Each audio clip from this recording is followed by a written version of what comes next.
It's Debatable with Mark Gray here on MLBBro.com. Major League Baseball all-star caliber center fielder Cedric Mullins of the Baltimore Orioles. Cedric, thanks for taking the time to join us. How are you? Doing well. Thank you for having me. You had to go back down to the minors, remake yourself, and then you come back up. Was that experience more about growing up as a baseball player or as a person? Baseball has a lot of life lessons built into it. And one of those things that I learned during having to go through being sit back down in the minors was perseverance. Just having the confidence that I knew that I had the ability to play this game. I've been playing it for a long time. And in terms of, maturing as a player, it was a matter of going down, reassessing what I was bringing to the table and, kind of going about, some things different. I had a couple of mechanical changes in my swing that, helped significantly. One of those things was dropping switch hitting and focusing on just being a left-handed hitter. And so there was a lot of time and effort put into that during the offseason.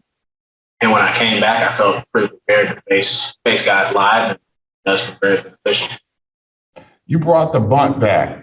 The bunt is a lost art. How big of that aspect of the game is important to what you're doing offensively right now? I'd say it's just as important. I think I have a couple of basic bunts on the year so far. But I know last year, the bunt really kind of carried me through the year, especially it helped get my bat kind of going. It created some momentum with my swing. It was just a matter of continuing to work on it. I take pride in being able to lay down a bunt in any given situation because it's beneficial to the team. And being able to execute that in times where we might need to sacrifice, where we might need to die on late in the game, is huge. It plays a big role. Then I'll have opportunities to swing the bat and potentially do some damage. You're such an athlete. Was baseball your first sport? Baseball was my very first sport. Got introduced to it when I was 3. Some of my family wanted to introduce golf to me first because of Tiger Woods being the hot topic back in the 90s. And so that didn't go that well. I started tossing the ball up to myself and hitting it in the air at 3 years old. And I got introduced to T-ball and been playing baseball ever since. There was a time where I played football for a couple of years. I say that, kind of put a little mental toughness in me, and physical, of course, as well, just being the sport that it is. But I wasn't really feeling football that much and went back to just baseball and wanted to do something with that. With you, what is it? You just didn't like getting hit? You like making hits instead of getting hit? Yeah, I played a little bit of everything. I was a safety, a corner, halfback, tailback, just all over the place. And so I was both giving and getting hit.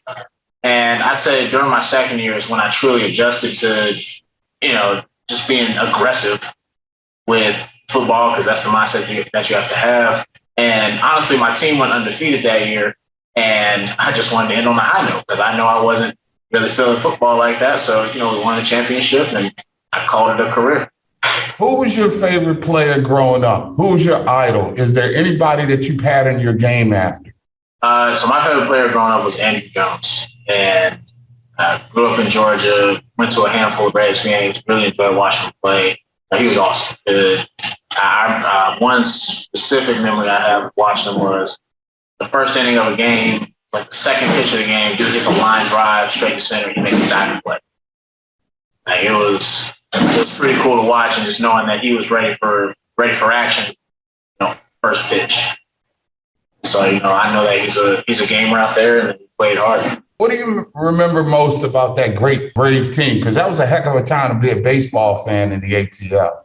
My 2 favorite players on that team were the Joneses, like Andrew and Chipper. Those guys back to back could do some crazy damage. And, like you said, it was a very special team. And, it was unfortunate that they came up short a lot when I was coming up. But, they still play great baseball, and I enjoyed watching them. As an African-American baseball player, you had guys like Terry Pendleton, Deion Sanders, Brian Jordan that you could watch and you could be role models. Cedric Mullins is now a role model for a next generation of Black American baseball players. Do you embrace that? I do. It's something that over time has kind of hit me in different ways. Just knowing that what I do, what I say, how I carry myself. Will we see more of the next generation of Cedric Mullins types moving forward? I feel like there's always a chance. I do feel like that the game is starting to persuade more and more young guys to get interested in it. It's something about baseball that just kind of taps into people's hearts and people's intellect, and they enjoy how it's played. They enjoy being able to think situations, and I do think that's going to continue to grow within the Black community. Cedric Mullins, you a bro that baseball fans need to know, and thanks for spending some time with us here on MLBBro.com. Really appreciate it. That's Debatable for this week, boys and girls. And remember, if you keep leaving that weak stuff out over the plate, we're going to take you deep. Thanks a lot, Cedric. Talk to you soon, bro. MLBBro.com, covering Black and Brown Major League.